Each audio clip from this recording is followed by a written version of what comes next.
It was one of those nights when the world feels impossibly quiet. You know the kind I mean. When the tick of the clock seems to echo through your entire apartment, and even the refrigerator's hum feels like company.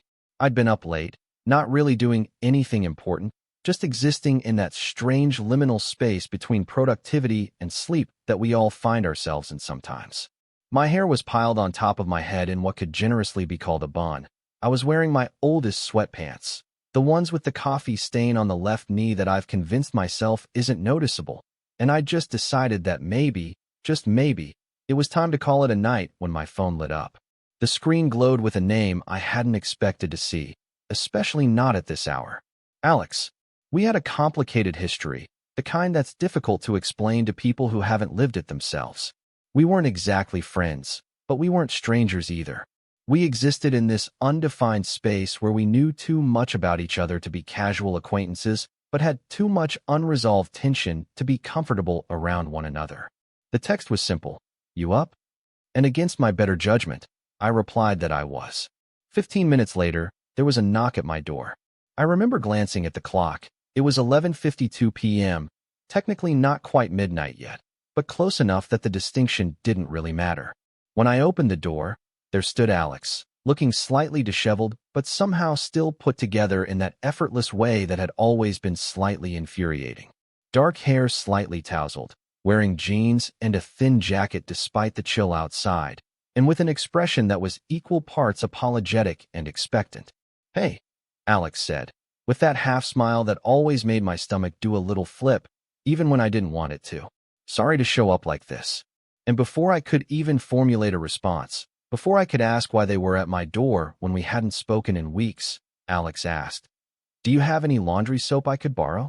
Let me tell you why this question was so bizarre. First of all, who shows up at someone's door at midnight to borrow laundry soap? It's not exactly an emergency item. It's not like running out of a crucial ingredient while cooking or needing a Band-Aid for a cut. Laundry can wait until morning, until stores are open, until a more reasonable hour to knock on someone's door. Second, Alex and I had a history with laundry soap, as ridiculous as that might sound. About 6 months earlier, we'd had one of our bigger arguments while doing laundry together at a laundromat. It had started over something trivial. I think Alex had used too much detergent and it had leaked onto one of my favorite shirts. But it had escalated into one of those fights where you bring up everything that's ever bothered you about the other person. You know the kind. The fights that leave you feeling hollowed out and exhausted, where you say things you can't take back. We hadn't done laundry together since, and the sight of certain laundry detergent brands still made my chest tighten a little.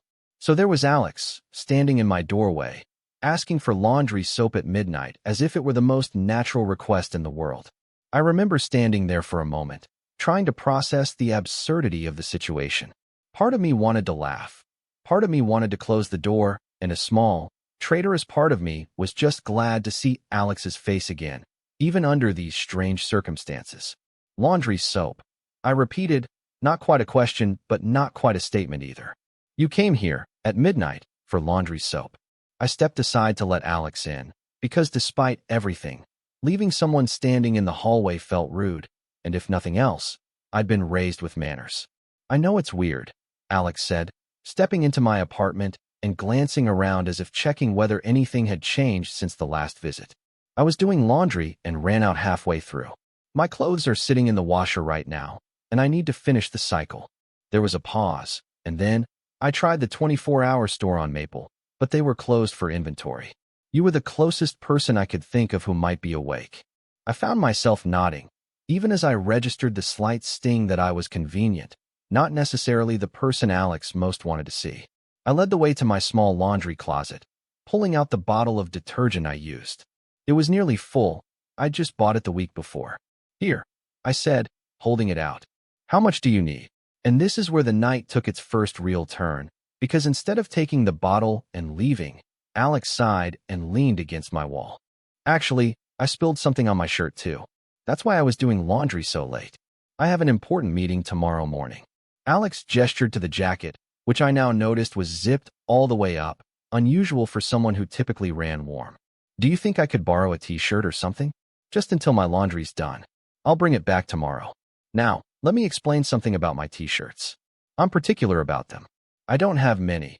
But the ones I do have are carefully chosen, worn to the perfect softness, and hold memories that might seem insignificant to others but matter deeply to me. My friends tease me about my attachment to my shirts, saying I treat them like treasured artifacts rather than pieces of clothing. And they're not entirely wrong. I hesitated, but something in Alex's expression, a vulnerability that wasn't often there, made me nod. Sure, I said, trying to sound casual. Let me find one that might fit you. I headed to my bedroom, aware of Alex following a few steps behind, and opened my dresser drawer. My hand hovered over several options before settling on a faded blue shirt with a small logo from a concert we'd attended together 2 years ago. It wasn't my absolute favorite, but it was close, and there was something fitting about offering this particular shirt. "This work?" I asked, holding it out. Alex took it, our fingers brushing briefly in a way that felt both accidental and significant. "Perfect," Alex said, and then stood there awkwardly for a moment. "Could I?" Alex gestured vaguely toward the bathroom. "Oh, of course," I said, feeling suddenly flustered. "Go ahead." While Alex changed, I found myself straightening things in my living room that didn't need straightening, adjusting throw pillows and aligning magazines on the coffee table. When the bathroom door opened, I looked up, and the sight of Alex in my t-shirt hit me with an unexpected force. There's something strangely intimate about seeing someone in your clothes, especially someone with whom you have a complicated history.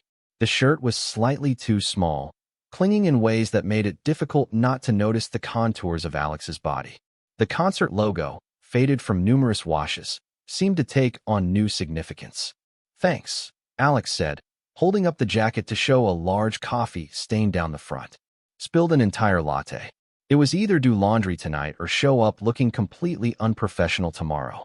I nodded, trying to maintain my composure despite the strange tension that had filled the room. "No problem. So, you need the detergent?" I gestured toward the bottle I'd set on the counter.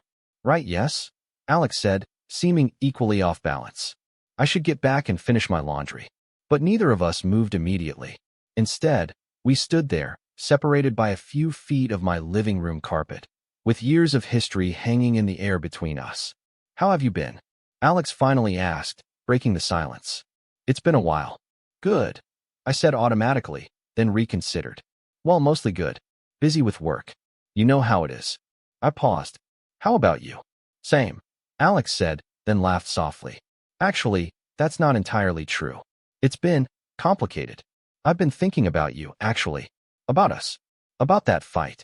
And just like that, the laundry soap took on its full symbolic weight again.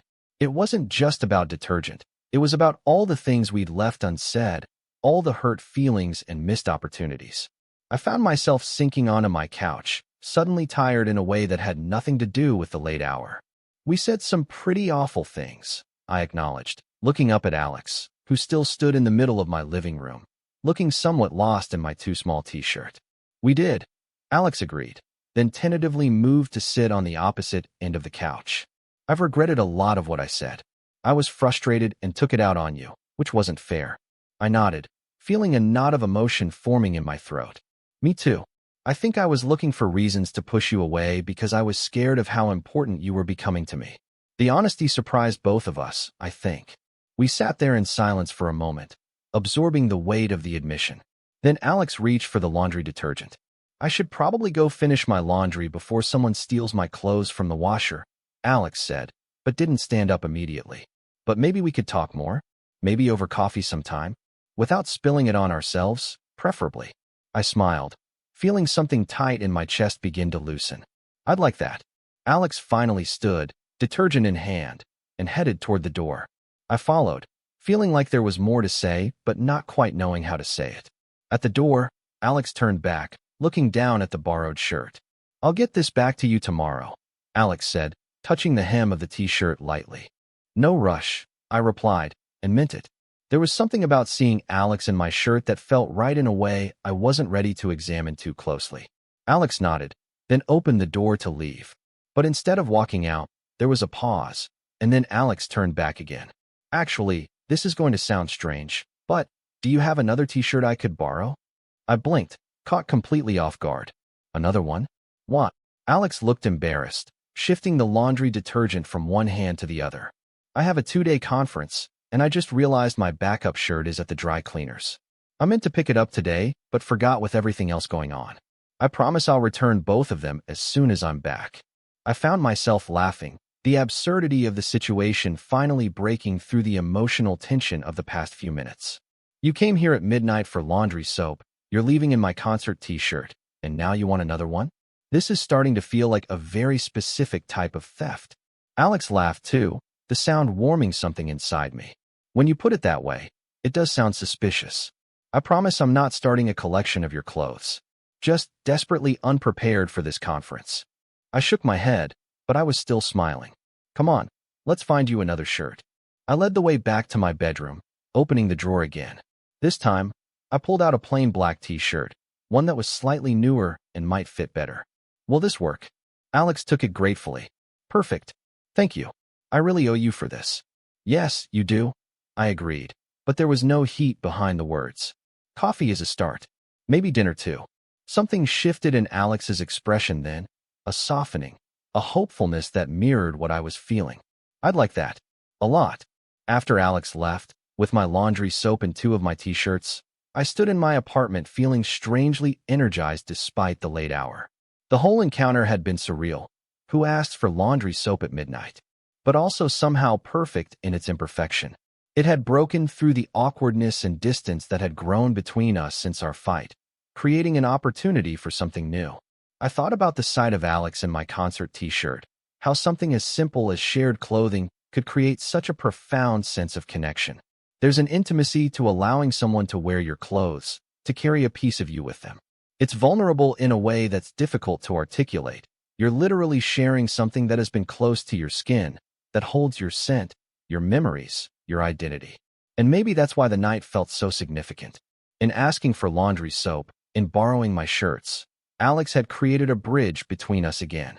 It wasn't grand or dramatic. It was mundane, everyday, even slightly ridiculous, but it was real. It was human. It was the kind of moment that relationships are actually built on, not the big gestures we see in movies, but the small kindnesses and vulnerabilities we extend to each other. As I finally went to bed that night, I found myself smiling at the ceiling, thinking about Alex wearing my shirts to a conference, carrying a little piece of me into those important meetings. And I realized that sometimes the most meaningful connections happen not when we're trying to impress each other, but when we're simply being human together, spilling coffee, running out of laundry soap, showing up at each other's doors when we need help. The next morning, I woke to a text from Alex. Made it to the conference. Your shirt is getting compliments. Coffee this weekend. And just like that, a midnight request for laundry soap had somehow turned into a new beginning. I've thought a lot about that night since then, about how the smallest, strangest moments can sometimes be the most important. How sometimes we need to be caught off guard, stripped of our usual defenses, to be honest about what we really want and need. And sometimes, what we need is as simple and as complicated as borrowing a t-shirt from someone who matters to us, creating a connection through the everyday magic of shared belongings and midnight conversations. In the weeks that followed, Alex returned my t-shirts, washed and folded neatly. But something had changed between us. The awkwardness was gone, replaced by a new understanding, a fresh start built on midnight laundry soap and borrowed clothing. And maybe that's all we ever really need. Not grand gestures or perfect timing, but the courage to show up at someone's door when we need them, and the generosity to open that door when someone needs us. Total _char_count, 13,478.